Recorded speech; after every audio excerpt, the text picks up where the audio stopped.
I recently went to Medellin, Colombia, and like everybody else out there, I was asking myself, how dangerous is Colombia truly?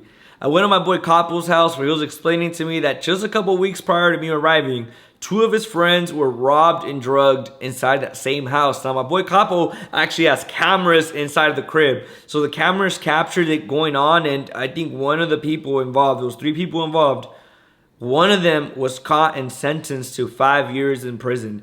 Now, if you ask local Colombians, hey, is it dangerous out here? They're all going to tell you the same thing. No, it's a beautiful place. Come visit. It's very safe. And for the most part, for the locals, that's true. But when you're a foreigner and you're going out there and you're oblivious and you're going for the wrong reasons, especially if you're out searching for the ladies late at night and you don't know what you're really getting yourself into, you could end up just like these 2 gentlemen did in this video and end up being drugged and robbed. Now, this crazy and scary part about this isn't even just getting robbed. I mean, sure, like it sucks. You lose a couple things, but material stuff. The crazy thing is that the people are willing to drug you, and you never know, they could do a little bit too much, and you know essentially where that could lead. So with that being said, man, we're gonna break down this video. We basically go back and forth over the entire situation. I'm gonna add my 2 cents now that I'm back home and I'm really able to process and think about this situation. Don't go nowhere, hit the like button, comment, subscribe. This is a crazy story. You don't want to miss this one. I'm in Medellin, Colombia, and right now I'm actually at a penthouse where a couple weeks ago, some people here got drugged and robbed. And I got my boy Capo here, who's gonna walk us through this a little bit, and we're gonna talk about the safety in Medellin, Colombia, because I'm gonna be honest, ever since I touched down, I have felt pretty safe, but I've also been around a lot of people that have put me on game and basically explained to me the do's and don'ts. Sometimes you just don't pay attention and stuff happens, you know what I'm saying? But I got my boy Capo. What's up, bro? What's up, my guy? How you doing today, man? I'm good, man. It's another blessed day in paradise, man, you know? And yesterday, we actually for the past like 2 days, we have partied very, very, very hard with Capo, man. So if you're looking to come to Colombia and you're looking to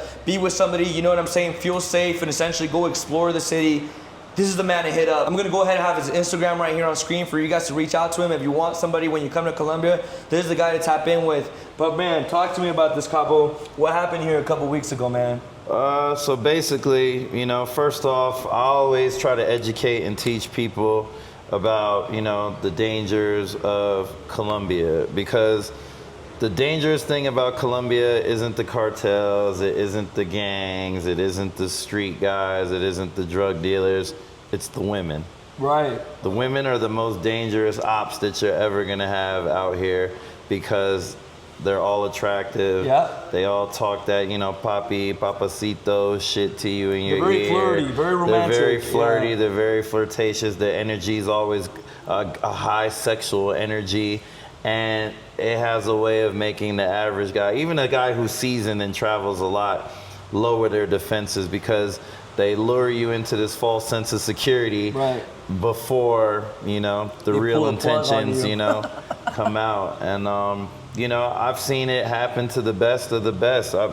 Guys, you know, my friends that were robbed and drugged, you know, a couple of weeks ago in my house, I was asleep in my room. I didn't even know this was going on. Luckily, I got a camera. You know, I got cameras everywhere that people don't see.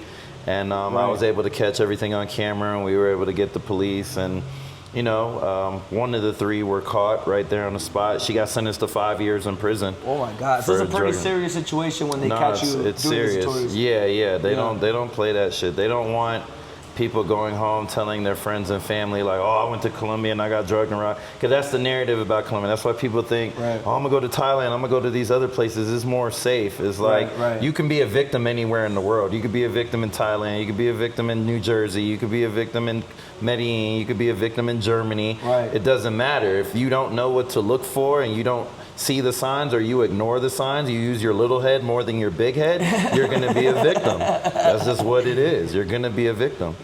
Yeah, and you know what? When you speak with locals out here, they obviously hate the narrative of like people talking about getting robbed or being scared to get robbed, because even to them, I mean, that's not their experience, right? Like earlier, I was at a local coffee shop and like you see the workers there and you realize like these are really good people. They have nothing to do with the things that are going on outside of here, you know? But like I was speaking with another foreigner, he was like, most of the time, it's like as a tourist, you go out looking for these things.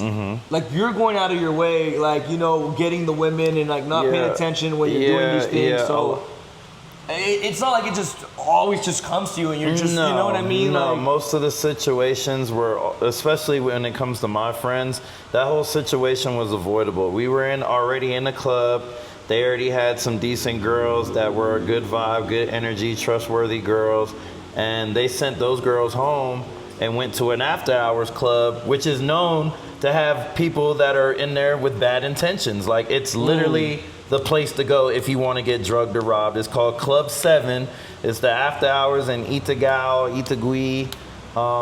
It's like 15, 20 minutes away from Poblado, the tourist area. There's no tourists over there. There's literally no reason as a foreigner, if you don't speak Spanish, to be over there unless you're looking for, trouble. So is it like a barrio type of club situation? It's in a warehouse. It's in an industrial area. It's an industrial area. There's a bunch of warehouses over there. It looks really sketch.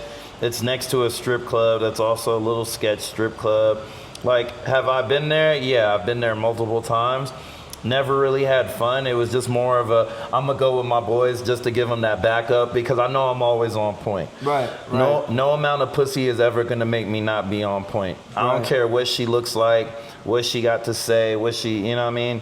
I don't care about none of that. You know what I mean? Self-preservation is number one.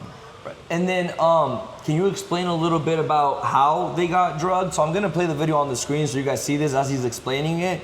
But you want to explain to them basically how the women typically do this? So 9 times out of 10, I'm gonna give you some of the red flags off top. Right. Red flag number 1 is they're overly aggressive. Like they want to come to your house right away. They want to link up right away. The most normal girls with good intentions don't necessarily want to link right away or spend the night with you right away, or they're not asking to come to your house at 1, 2, 3, 4 in the morning, 5 in the morning, 6 in the morning, and it's let's go. They're not that easy. Red flag number 2, the girls who primarily drug guys out here are under the age of 23 years old. It's primarily in that 19 to 21 range. They're active with the drugging because they're less experienced, they're younger, they haven't been in the game as long, and they're more willing to take risk at a younger age just because, they lack the experience and common sense. They want to hit a lick on you, basically. They're hungry for it. And it's the same thing even outside in the States. The younger ones are the ones you got to be more scared of. The younger girls are definitely the headaches. I'm talking about even just guys outside of the country. You go somewhere, and if you get robbed or shot at, most of the time it's young guys. Like, you know what I mean? It's always the less experienced people that are more anxious to just do things. For sure. The next thing to always be on the lookout for, most of the girls that do commit the crimes, they don't feel confident being by themselves when they do it, so they always like to have a friend. If she constantly insists on bringing a friend, can my friend come? Can I bring my cousin? Can I bring my homegirl? Can I bring my homeboy? That's another red flag. Right. So with these girls, what they did, they met my guys at this club, Club 7. Seemed like decent enough girls, normal girls, weren't like the best looking girls. That's the thing too. Ugly girls are always headaches, bro. Go, come to Colombia and get what you deserve. Don't come here and deal with the same level of women that you was dealing with back home or worse. You know what I mean? Like, if you're gonna come out here, there's plenty of beautiful baddies running around all day, nice girls, good intentions, that are super cool. Like, get you something that's decent. You know what I mean? You don't need to come out here and be the king of the 6s, king of the 5s. Like, don't do that to yourself. Don't travel all the way here to like a porch monkey looking ass chick, man. Don't do that to yourself. The king of the 6s. So these girls were definitely 5s or lower. As you see in the video, they're 5s or lower. Yes, my boys had their drunk goggles on. They weren't thinking. They were horny. And, they met these 2 chicks. So anyway, they meet the chicks.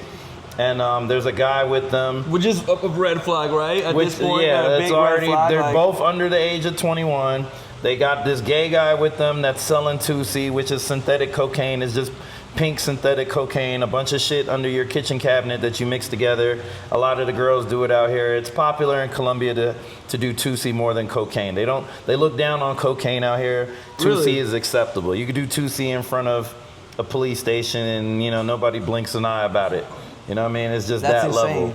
It's kind of like, I guess, like cannabis back home in the States for us, to them here. It's 2C. It's normal. It's just normal. Like, and I was kind of tripped out because we had somebody, which shout out to bro, man, you're cool as hell, driving us around, and he just pulls out the Tootsie, and like I could tell by how casually he was doing it that I'm like, this is normal out here. But maybe to us foreigners, we're like, oh, what's going on, right?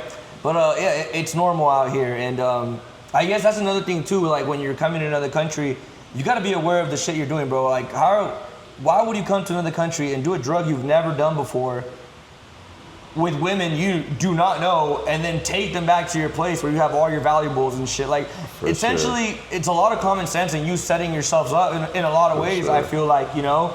But like you said, sometimes you got your drunk goggles on. Yeah. Sometimes it's been a long night and you're just, you know. My boys put their guard down. It was 6 a.m. So they met the girls.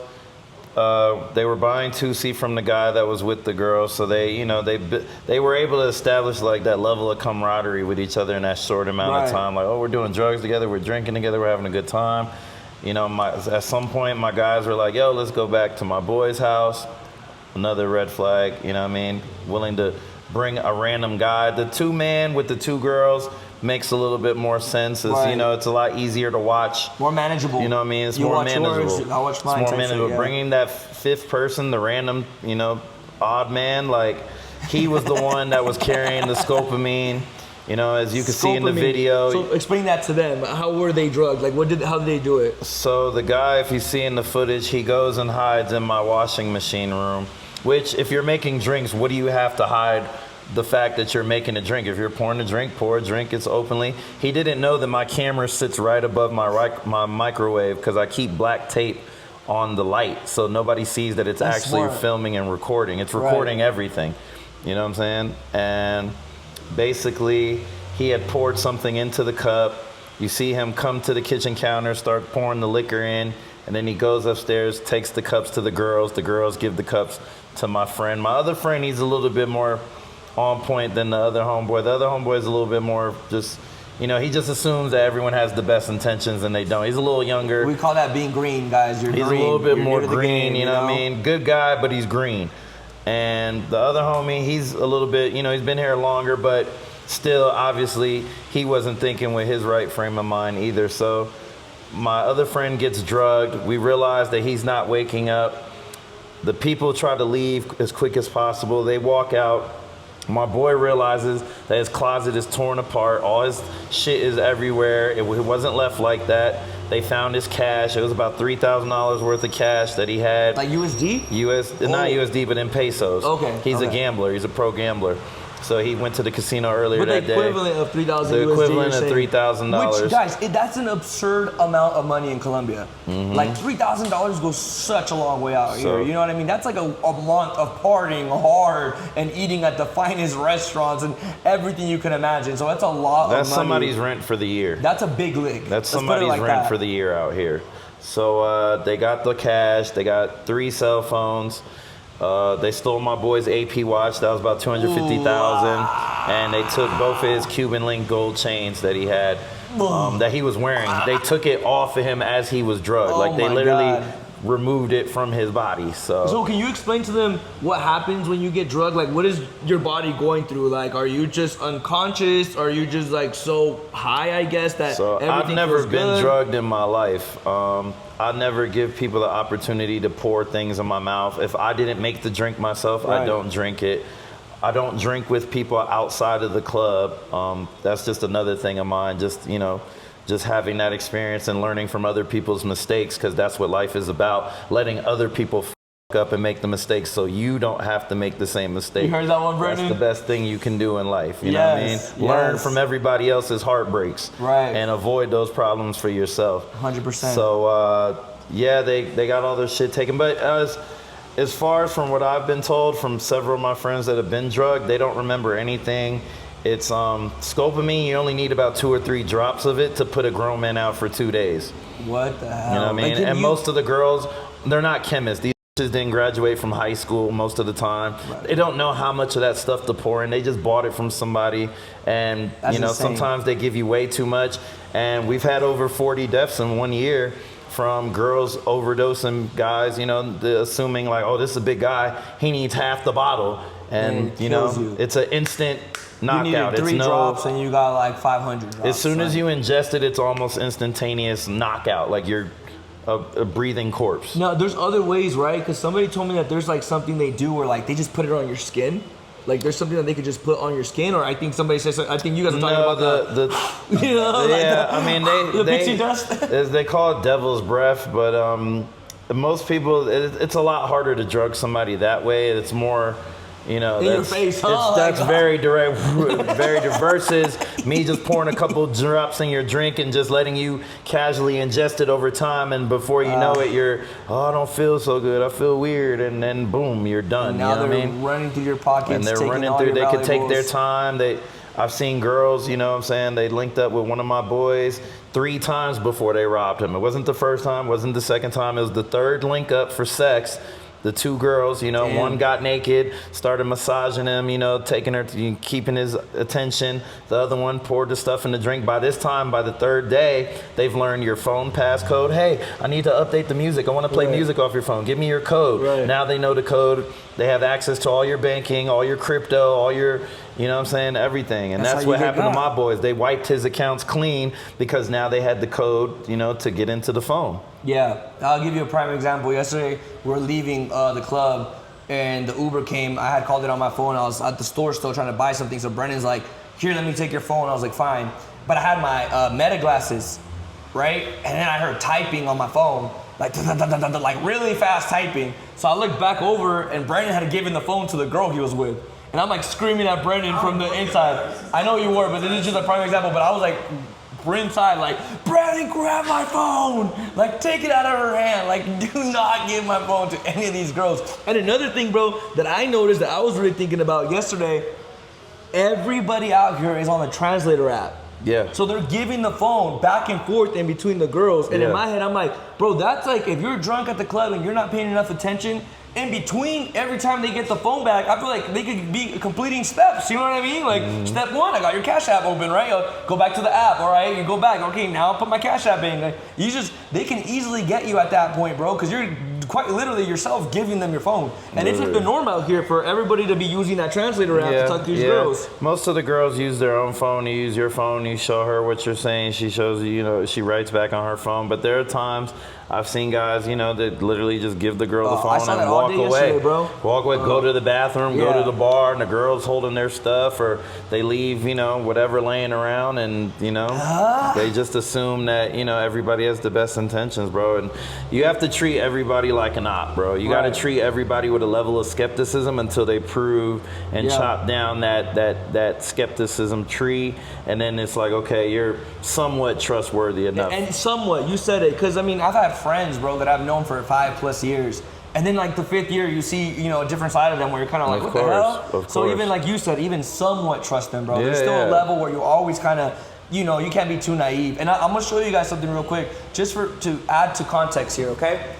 This, specifically, where we're at, is a 3-story penthouse with a private rooftop. This alone is 3,000 USD a month. So now picture this, right? You're a local here, you're a young girl, and you already have the intentions of, I want to rob somebody, I want money, and they bring you here. What's your first thought? I mean, listen, if you're in LA, right? And some rich dudes, whatever, they take you to a house in Beverly Hills, what's your first, there's money. Big money. I mean, this is gonna be the biggest lick of my life. We're not talking about, I'm gonna hit this guy for a couple $100. We're talking about NAP. We're talking about $3,000 USD worth of currency in pesos. We're talking about a big lick. And that's another thing too. I feel like when you come out here and you know, everybody, you wanna dress nice, you wanna look good. That alone, like if you're naive enough, like you're already presenting yourself in a way where people are like, you got money and you might be somebody I wanna hit a lick on. So I feel like it's just about being super self-aware of what you're doing, because I'll be honest, I've been here 3 full nights, and every single night I felt extremely safe. I've gotten back to my hotel at 2-3 in the morning, gone to get food at 4 in the morning, and I haven't felt like in danger or scared whatsoever. So like by no means should this video be meant to scare you and make you think like, I don't want to go to Colombia, I'm gonna get drugged, because that's not necessarily the truth. We're basically just giving you game of things that have already happened. Like Capo mentioned, learn from everybody else. You know what I'm saying? And even then, even better, bro, even better, check this out.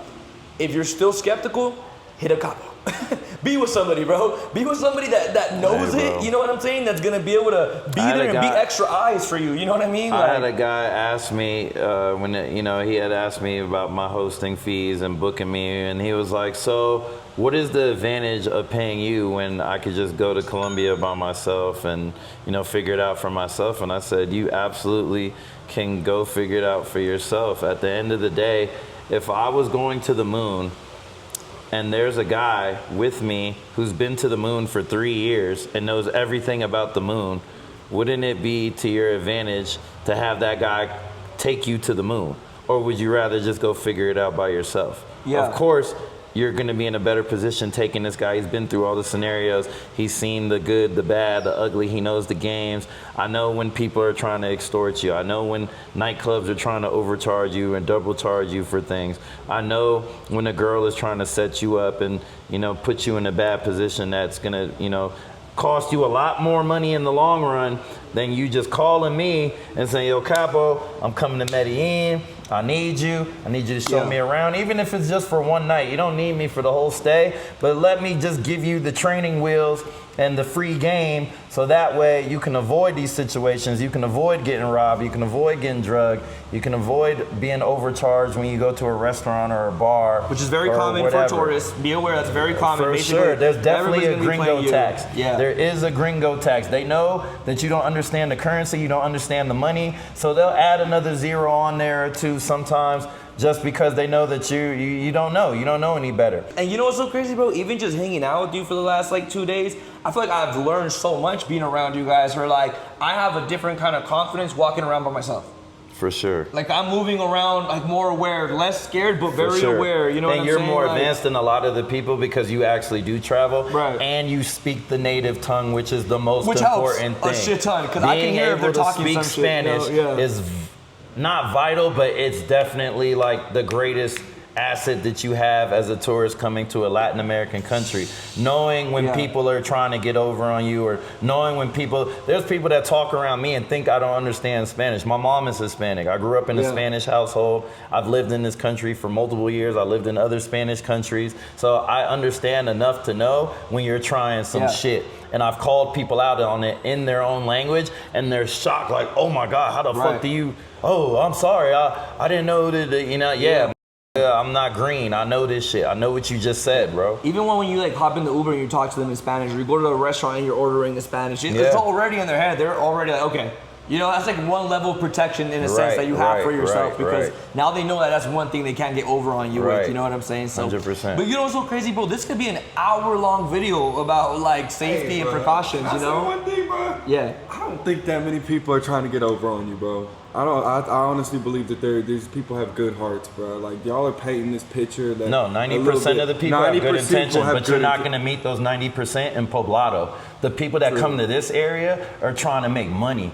By hook or by crook. So when you're in this area, there are more people with bad intentions. But the whole country of Colombia. The whole country of Colombia isn't bad. They're not trying to get over on you. Just like America. America isn't filled with bad people, but why do we have mass shootings? Why people think as soon as you come to America, you're going to get killed as soon as you get out the airport, because everything is gang banging. There's super safe places across America. But you got to keep in mind, bro, we're not saying that all Colombia is bad. We're specifically talking right now about scenarios and situations of things that have happened. The 10% of people that want to do harm to you, you're going to run into those people more often because they hang out where the tourists hang out. Yeah. Because that's where the opportunity. I'm not going to make any money robbing my homeboy that makes $100 a month. I'm going to go find the rich gringos that are here and don't know no better and think everybody's their friend, when in reality, I'm here to jug your ass. Right. Even if you remember when we were walking, Capo, and how the guys would walk hella close behind us? Yeah, and we kept stopping and turning around. And we just straight up look at them. Yeah. But if you're unaware, though, if you're out here oblivious, even in a moment like that, boom, they're in your pocket. Yeah, you know what I mean? The little kids walking around, they're tapping you on the pocket, they run, you know what I mean? You just gotta, I'd rather think that most people, you know what I'm saying, have good intentions, but that's not the reality of the world. The world doesn't work that way. It's just about being smart. But you know what? I had a really cool experience last night when we left the club. The Uber driver was like, huele rico. He's like, light that shit up, bro. We were smoking weed in the Uber, bro. Exactly, bro. with our Uber driver while driving, bro. 90% of the people here are cool as shit, nice as shit. They're great people. Cool. I just want that said. I want that said. There is amazing of course. people. Colombia's beautiful. Colombia's amazing. I did say I felt very safe. Yeah. I did say it, but it helped being around you. It helped being around Capo. It helped being around people that were like, hey, look, listen, this is life. You feel me? Like, pay attention. You're out here and be aware. And it's like, okay, cool. And not just because of that means I'm walking around scared or nothing, but like I'm aware, right? Like I'm using my common sense. Like even like getting lost in my phone in America, I can walk and just stare at my phone. I'm not really doing that here, bro. I was staring at my phone, but I'm also like looking around, like, all right, but where am I, right? Like, you always got to be on point no matter where you go in the world. It doesn't matter any country you go to. There are always people that are going to have bad intentions, and you just have to be prepared and aware and just always remember, man, safety first, you know what I mean? Yeah. Use your big head more than your little head. And by all means, Colombia is a very beautiful country with very beautiful people, and I highly advise everybody come visit, come explore, come experience Colombia. We're just simply trying to give you guys scenarios of things that have happened, because these are real things that have happened. You can't just turn a blind eye to shit and you know act oblivious to the situation. Right. But every Colombian I've met has been super freaking cool. I've really enjoyed my time here, and I would definitely be coming back to Colombia. But I tell you what, if I had a bad experience here, maybe I wouldn't want to come back, and that's what I want you to avoid. That's it. That's the whole purpose behind this video. I don't want you to have a bad experience. You feel me? I just want you to come, explore, have fun, go back home and be like, that was great. For sure. I'm going back. You know I moved here, so obviously I like it here. I've been here for 3 years, bro. I came on vacation and never left. So nobody is a bigger fan of Colombia than me, but I also live in the reality of the world. You know what I'm saying? Yeah. How many times have you been robbed? 0. How many times have you been robbed? 0. 0. Okay. Because but he's not. I know. Yeah, exactly. Yeah. I know what to look for. I know the signs. I've met the people that rob people.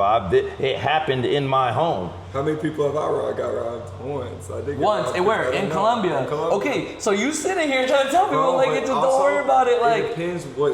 That's what he was saying. It depends what area you're in. Being in the Cartagena is no bueno. yo, I gotta take this.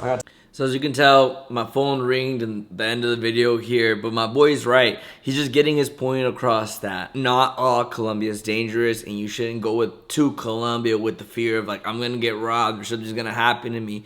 But if you're aware of the very basic things, like with your cell phone, being aware that there's a lot of motorcyclists that can just swing by and take that shit out your hand.